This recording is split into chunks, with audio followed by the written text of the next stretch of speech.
Bon, ça me dit la famille, j'espère que vous allez bien. Bon, vous avez vu l'interview de l'ancien ministre de la Justice malienne qu'il a dit, hier on l'a invité, ce qu'il a dit, vous avez écouté. Bon, moi j'ai une question. Quand il dit que ce qui se passe aujourd'hui au Mali, là, il faut un dialogue. Et il dit, il faut remettre l'accord de Alger là, sur la table. Et il faut négocier. Et il dit qu'il faut une réconciliation avec même le peuple malien. Il explique qu'aujourd'hui, il y a des gens qu'on les a écartés du pouvoir. Il y a des gens qui n'ont pas le droit de parler tout. Et au niveau des Touaregs, quoi. Je me demande, est-ce que ce qui se passe au Mali, là, quand on parle de négociations, là, donc on veut nous comprendre qu'aujourd'hui, il faut négocier avec les terroristes. C'est ce qu'on veut nous dire, parce que je ne comprends pas.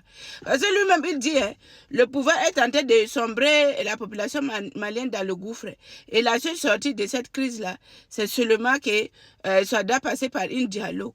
Bon, je ne sais pas où. C'est quel dialogue on va dialoguer. Et au niveau de Mali, on voit aujourd'hui là, c'est les terroristes du monde entier qui sont regroupés là-bas.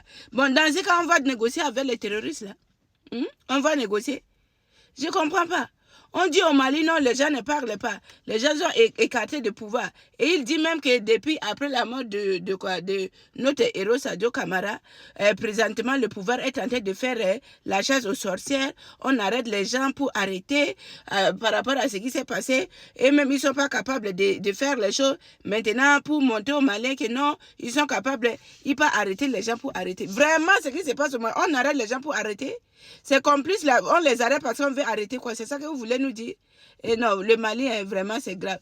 Je vous dis, sur les chaînes impérialistes là, on cherche seulement les Maliens à les interviewer. Parce que quand un Malien va passer à la télé là, c'est rare des Maliens pour aller défendre le Mali. Sinon pas, et là, ils parlent là-bas pour sombrer le Mali dans le chaos. Ils parlent là-bas dénigrer. Eh, Seigneur.